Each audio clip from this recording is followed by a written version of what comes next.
Hillary Clinton understands that she is struggling with millennial voters, the voters aged 18 to 34. Now, yesterday she gave a speech trying to address this kind of crowd, saying, look, I'm on your side. I understand your issues. Vote for me. Everything's going to be great. Let's move on. I got another campaign stop to make. Not really how you reach out to young voters. She's not addressing their actual concerns. Bernie Sanders did, and that's why that group overwhelmingly supported him. Supported him so much that if he were the nominee, there would be no question that he would win.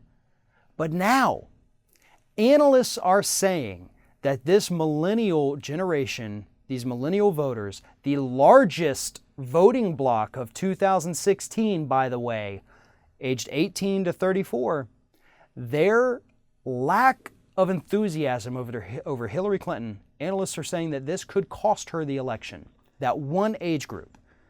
And now, here's part of the thing. Older generations always like to pick on the younger generations. It's something that has always happened throughout basically American history. The older people think they know better, the younger people think they know better, they just don't get along for the most part.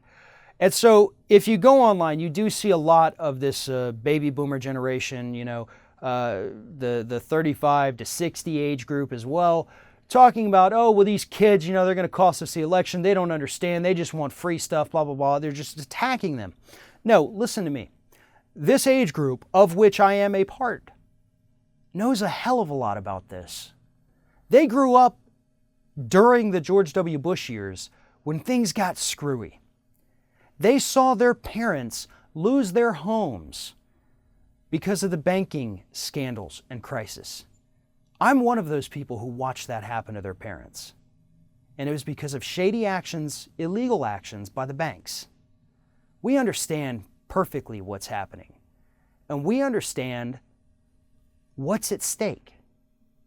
We understand that we can't go another 4 years of Obama corporatist policy carried on by Hillary Clinton. We want real change. We want real answers. And let me tell you, Hillary Clinton going and doing commercials saying like, I have a plan for this, go to my website. No, you tell us your plan. Instead of just doing ads attacking Donald Trump, why don't you tell us what you're going to do as president? We all know Donald Trump's an idiot. You don't need to spend tens of millions of dollars telling us that.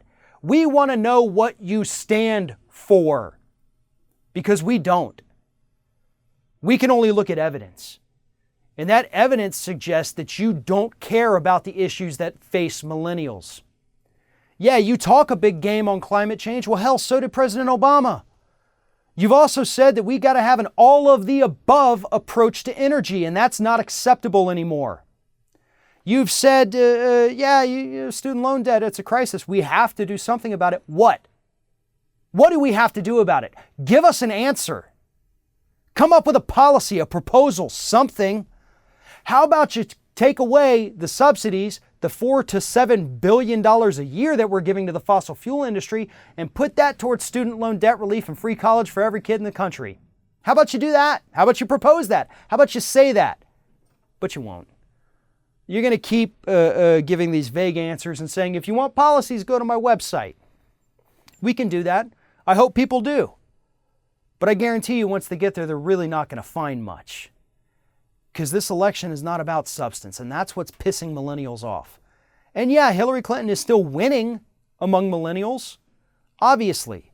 They hate Donald Trump. I think about 70% of the 18 to 34-year-old age group says Donald Trump is unfit to be president. So they're not going to vote for Trump. But about 18% of them say they're going to vote for Gary Johnson. A large percent, fewer than 18, but fairly decent, say they're going to vote for Jill Stein. These people are shaping the political beliefs that are going to be held for the rest of their lives right now. Studies show that. The beliefs that you hold during that age frame tend to stick forever.